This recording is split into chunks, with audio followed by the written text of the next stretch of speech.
میرے بھائی مجھے اجازت دے، کہیں ایسا نہ ہو کہ مجھے پہنچنے میں دیر ہو جائے اور میری جگہ پر میرا بھائی کہیں قتل نہ کر دیا جائے، وہ مسلمان نہ مار ڈالا جائے۔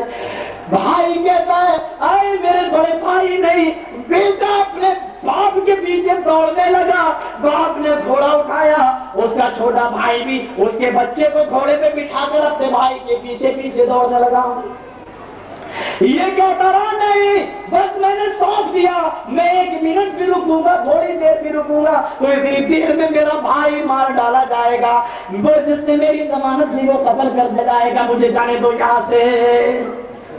گھوڑا تیزی کے ساتھ دوڑ رہا ہے اور وقت متعینہ پر وہاں بھیڑ لگی ہوئی ہے، ٹائم ہو چکا ہے، وقت پورا ہو چکا ہے، اب ازر کو میدان مقتل میں لایا جا چکا ہے، صحابی رسول کو میدان مقتل میں لایا جا چکا ہے۔ حضرت عمر فاروق کے آنکھوں میں آنسو بہ رہے ہیں، کہتے ہیں کہ تم نے اس کی ضمانت کیوں لے لی؟ ہاں میرا بھائی ہے اور مجھے امید ہے کہ وہ آئے گا، آئے گا جب ٹائم پورا ہو گیا، آئے گا جب ساری نگاہیں دیکھ رہی ہے بے قصور بیچارہ مارا جائے گا۔ سارے صحابہ چیخنے لگے، پورا مجمع چیخنے لگا، کیا کہا؟ اے عمر اس بے قصور کو مت مارو، اس کا کوئی قصور نہیں۔ حضرت عمر کہتے ہیں تم سے زیادہ برا مجھے لگ رہا ہے ایک بے قصور کی جان لینے میں، لیکن سن لو آج زمین پھٹ سکتی ہے، آسمان ٹوٹ سکتا ہے، لیکن عمر اپنے فیصلے سے باز نہیں آ سکتا ہے، یہ میرا فیصلہ ہے، اگر وہ نہیں آیا تو اس کی گردن ماری جائے گی۔ انصاف یہی ہے، اس نے ضمانت لی ہے۔ بس ختم ہو گیا، میں سمجھ رہا ہوں میرے بھائیوں، کم سے کم یہ تو پورا کر دو، ایک دم بینڈ ہونا اچھا بات نہیں، کل 5 منٹ پہلے کر دیا تھا، آج 5 منٹ دیر سے نہیں۔ تو میرے بھائیوں کیا ہوا کہ وہ دوڑتا ہوا گھوڑا، حضرت عمر فاروق نے کہا اے جلادو تلوار اٹھا لو، تلوار اٹھا لی گئی، کہا ضمانت لینے والے کی گردن پہ تلوار مار دو، ابھی مار دو کی واؤ نہ نکل پائی، اضرب عنقہ، ابھی اضرب عنقہ کا یہ نہیں نکلا، حضرت عمر فاروق کی زبان ابھی بند نہیں ہونے پائی کہ ایک آواز آتی ہے یا عمر، اے عمر ٹھہر جاؤ، میں آ گیا ہوں، میرے بھائی کو چھوڑ دو، او میرے ضمانتی کو چھوڑ دو۔ مجمع کی نظر پڑ گئی قاتل کی طرف، گھوڑے کو دوڑاتے ہوئے آیا اور اپنے بھائی سے کہتا ہے ہٹ جاؤ، مجھے آنے میں دیر ہو گئی، میرے بھائی تمہیں تکلیف ہوگی، آپ ہٹ جاؤ۔ یہ کہتے ہیں کہ نہیں، آئے عمر میری گردن پہ تلوار چلاؤ، یہ چھوٹے بچے کا باپ ہے، اس کو مت مارو۔ وہ کہتا نہیں، تم نے یہی احسان میرے اوپر بہت بڑا کیا کہ میری ضمانت لے لی، اب میری جگہ پہ قتل نہیں ہونا ہے، قاتل میں ہوں، میں قتل کیا جاؤں گا۔ یہ دونوں میں جھگڑا چل رہا، وہ کہہ رہا مجھے قتل کرو، وہ کہتا قاتل میں ہوں، مجھے قتل کرو۔ اتنے میں چھوٹے سے بچے کی آواز آتی ہے، ارے عمر میری ماں کو اللہ نے چھینا، تو میرے باپ کو چھینے گا، میرا کوئی نہیں ہے، میں گواہی دیتا ہوں کہ میرا باپ کبھی قاتل نہیں، دھوکے سے وہ بوڑھا آدمی مر گیا، میرے باپ نے کبھی ایک جانور نہیں مارا، اس کو کیا مارے گا؟ حضرت عمر اس معصوم بچے کی طرف دیکھتے ہیں، قاتل کی طرف دیکھتے ہیں، اس بوڑھے کے بیٹے کی طرف دیکھتے ہیں، کہتے ہیں اللہ آج تک میں اتنا زبردست کبھی نہیں پھنسا کسی فیصلے میں جتنا برا پھنسا ہوں، اے اللہ اس کی ماں کو تو نے چھینا، باپ کے قتل کا آرڈر میں دے رہا ہوں، یہ بیچارہ معصوم بچہ یتیم ہو رہا ہے، بوڑھے کے بیٹے اپنے باپ کا بدلہ لے رہے ہیں، اے اللہ انصاف یہی ہے کہ قاتل کو قتل کیا جائے، جو میں حکم دے کر رہوں گا میں انصاف سے نہیں شرماؤں گا، لہذا اس کے باپ کو قتل کر دو۔ ابھی کر دو کی واؤ نہیں نکل پائی کہ بوڑھے کے بیٹے چیختے ہوئے کہتے ہیں آئے عمر اس آدمی کو چھوڑ دو، میں نے اپنے باپ کا خون معاف کر دیا ہے، میں اس آدمی سے بدلہ نہ لوں گا، یہ وقت پہ آ گیا، اپنے وعدے پہ آ گیا، اس کا وقت پہ آنا اس بات کی علامت ہے کہ آدمی قاتل نہیں ہے، چھوڑ دو اس آدمی کو، میں نے اپنے باپ کا خون معاف کر دیا۔ پھر اس سے پوچھا حضرت عمر فاروق نے تم نے اس کی ضمانت جو لی تھی کیا تم اس کو جانتے تھے؟ کہا نہیں۔ کہا پھر تم نے کیوں لے لی؟ کہا اس نے پورے مجمع میں مجھے پکارا، میری طرف اشارہ کیا، اور اللہ کے نبی فرماتے ہیں اللہ اپنے بھائی کی مدد اس وقت تک کرتا ہے جب تک بندہ، اللہ اپنے بندے کی مدد اس وقت تک کرتا ہے جب تک بندہ اپنے بھائی کی مدد کرتا ہے۔ میں نے اللہ کے نبی کی حدیث کو دیکھتے ہوئے اپنے بھائی کی مدد کرنا اپنا فرض سمجھا ہے۔ تو آج تم نے اس کو جو اپنی ضمانت کے لیے بلایا تھا تم اس کو جانتے ہو؟ اس نے کہا نہیں، اس آدمی کا چہرہ مسکرا رہا تھا، میں سمجھ گیا کہ یہ آدمی میری ضمانت لے لے گا۔ حضرت عمر نے کہا یہ حضرت ابو ذر غفاری رضی اللہ تعالیٰ عنہ ہے جنہوں نے تمہاری ضمانت دی ہے۔ مسلمان کے لیے اس طریقے کی ضمانت لیتا تھا۔ آج 100 روپے کی ضمانت لینے والا کوئی نہیں، اس لیے کہ ہمارے اندر ایمان نہیں ہے۔ بس میرے پیارے ساتھیوں، واقعات دردناک اور بھی ہے سیرت پر، لیکن کیا کروں، ٹائم اجازت نہیں دیتی، اذانوں میں بھی کافی ٹائم چلا جاتا ہے۔ ہم اللہ رب العالمین سے دعا کرتے ہیں انہی کلمات کے بعد آئیے ہم سب اللہ سے دعا کریں کہ بار الہ ہماری خطاؤں کو معاف فرما دے، اے اللہ ہمارے گناہوں کو معاف فرما دے، اے اللہ ہم اس سے دعا کرتے ہیں کہ تو ہم جميع مسلمانوں پر رحم فرما، اے اللہ جس طریقے سے ایک مسلمان دوسرے مسلمان کے لیے اپنی جان کو داؤں پہ لگا دیتا تھا، اے اللہ اسی طریقے کی محبت ہمارے دلوں میں پیدا فرما دے، اے اللہ ہم سب کو بھائی بھائی بنا دے، اے اللہ اتفاق اور اتحاد کے پلیٹ فارم پر ہم کو قائم کر دے، اے اللہ سچے حکمراں نصیب فرما دے، بے ایمان حکمرانوں کو اے اللہ ریٹائر کر دے، اے اللہ ہم کو ڈائنامائٹ کر دے، اے اللہ ہم تجھ سے دعا کرتے ہیں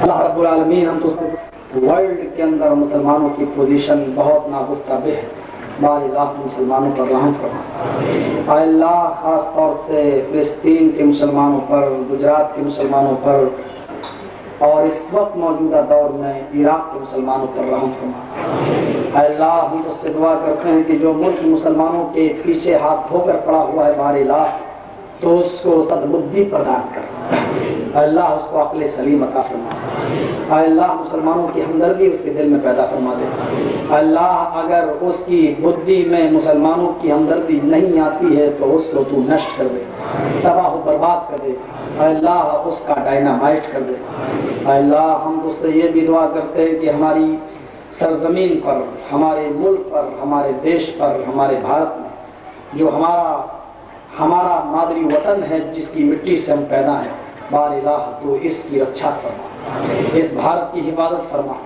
بھارت کو غلط لیڈروں سے بچا لے، بے ایمانوں سے بچا لے، ہندوستان کی قدم قدم پر حفاظت فرما، اے اللہ جو ملک ہمارے اس بھارت کو غلط نظر سے دیکھے بار اللہ تو اس کی آنکھ نکال لے، اے اللہ اس کو سدبدھی پردان کر، اے اللہ اس کو عقل سلیم عطا فرما، اے اللہ بھارت کے اندر ہندو اور مسلمان یہ دو آنکھیں، اے اللہ ہم اس سے دعا کرتے ہیں کہ ہم سب کے درمیان اتفاق و اتحاد پیدا فرما دے، ہندو مسلم سکھ عیسائی سب کو بھائی بھائی بنا دے، اے اللہ ہر قسم سے ہمارے ہندوستان کی حفاظت فرما، اے اللہ دن دونی رات چوگنی ترقی عطا فرما، بار الہ ایک بچہ 6 مہینے سے ہماری بہن کا گم ہو گیا ہے اسی چیتا کیمپ کا، بار الہ ہم اس سے دعا کرتے ہیں کہ اس بچے کو اس کی ماں سے ملا دے، اے اللہ اس بچے کو اس کے باپ سے ملا دے، اے اللہ جہاں پر بھی ہو اس کو اپنی حفاظت میں لے لے، اور جہاں پر بھی ہو اس کو خیر و عافیت سے گھر تک پہنچا دے،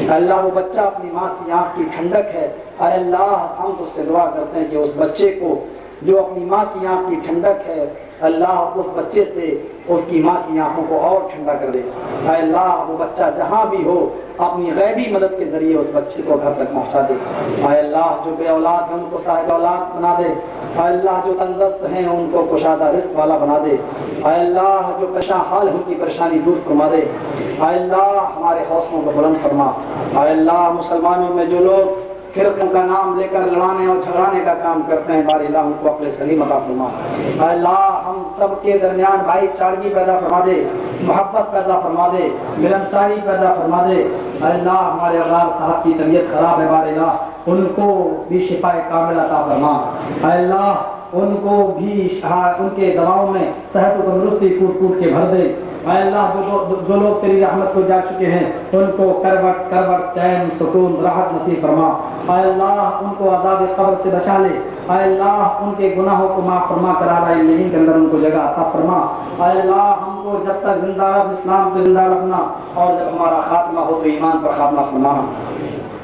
الحمدللہ رب العالمین الرحمن الرحیم مالک یوم الدین ایاک نعبد و ایاک نستعین اهدنا الصراط المستقیم صراط الذین انعمت علیہم غیر المغضوب علیہم ولا الضالین آمین. اللهم صل على محمد وعلى آل محمد كما صليت على إبراهيم وعلى آل إبراهيم إنك حميد مجيد. اللهم بارك على محمد وعلى آل محمد كما باركت على إبراهيم وعلى آل إبراهيم إنك حميد مجيد. لا إله إلا أنت سبحانك إني كنت من الظالمين. ربنا آتنا في الدنيا حسنة وفي الآخرة حسنة وقنا عذاب النار. ربنا ظلمنا أنفسنا وإن لم تغفر لنا وترحمنا لنكونن من الخاسرين. ربنا تقبل منا إنك أنت السميع العليم وتب علينا إنك أنت التواب الرحيم. وصلى الله تعالى على خير خلق محمد وعلى آله وصحبه أجمعين برحمتك يا أرحم الراحمين.